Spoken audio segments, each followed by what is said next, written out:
As an employee at Intel in the beginning and then becoming a real estate investor and now a mortgage broker and a business owner, I feel like I have a lot of summary of understanding. Talking to various tax attorneys, accountants just prompts me to talk about some of these financial planning tips that you might not really get from an accountant in a straightforward way. Having a good team of financial advisors is so important, in the sense that when I say financial advisors, you need to have first of all a good tax accountant.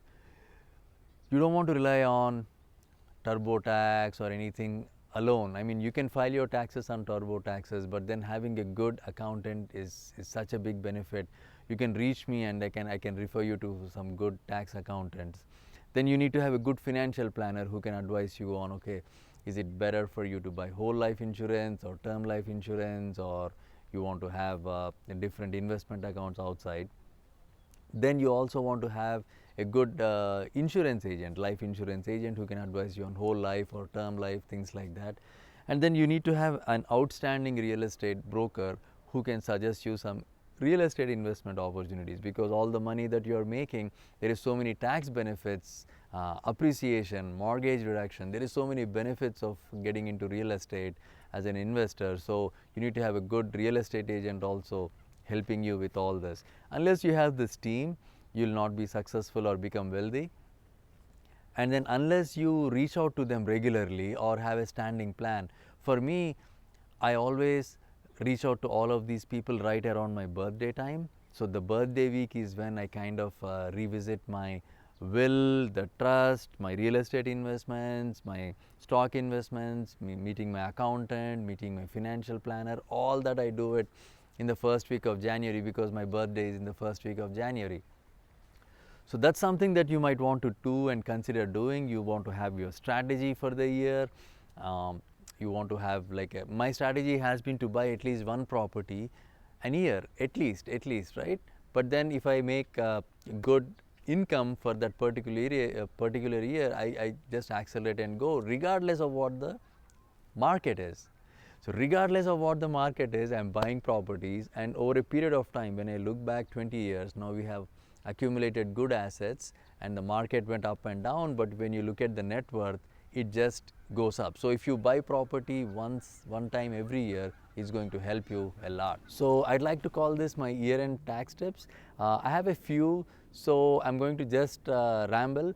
Since I'm not a licensed accountant or a tax advisor, and I'm not a attorney, you might want to cross-check these before you start to implement all these different tips that I'm going to have it for you. Your contributions to your 401k and IRA or other qualified retirement plan, and a lot of them, there is deadlines, you need to do it before end of the year. First thing is, if your employer is contributing something to your 401k, that means it's free money. There are some restrictions or guidelines within which you have to play. If your employer says, okay, I'm going to put in $5,000 for the $5,000 you put in, and if you put in more than 5,000, we are not going to contribute. So you at least have to be aware of it and be prepared to contribute at least the 5,000. If you don't do it, then you lose the entire 5,000, that is free money that the employer is giving you.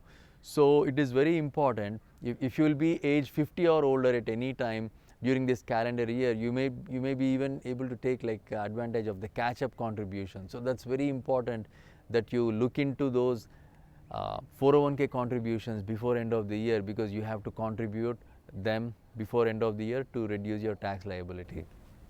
Another thing that I have not learned until pretty late is converting some of the traditional IRA to Roth IRA. It is called, they also call it like Backdoor IRA.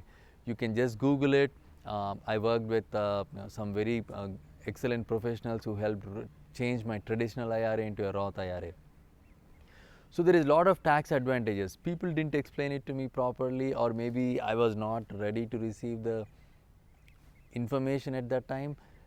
The difference, the biggest difference between traditional 401ks and Roth IRA is, in traditional 401k, if you contribute the money, you can deduct your gross income out of that. So it's going to save you on taxes today, like right now, this year. But let's say you put in maybe $1 million into your 401k and you wait, when you're 70, if it becomes 3 million, when you are ready to take it out, you'll be taxed on all the growth also. So you'll be paying a lot of tax on this 401k. Granted, it's going to save you money right now, but when you pull it out, it's going to be a big tax bill. People forget to accommodate that when they are ready to retire and they are in for a huge shock. So Roth IRA, on the other hand, you are going to save money when you pull out, because you are going to pay tax right now on this money. It's after tax earnings, and then you can take the money out tax free later. So you can roll over some of these traditional IRA accounts into the Roth IRA. That is what most of the tax planners probably do a good job to come to the level of the citizens to understand this. So under the existing federal tax law, anyone can convert all or portion of their assets in a traditional IRA to a Roth IRA. So the deadline is December 31st. Unlike with a traditional IRA, qualified distributions of converted amounts from Roth IRA aren't generally subject to federal income tax, as long as there are some conditions. At least 5 years have to pass in the first year of Roth IRA contribution, and then you have to be 59 and a half or older.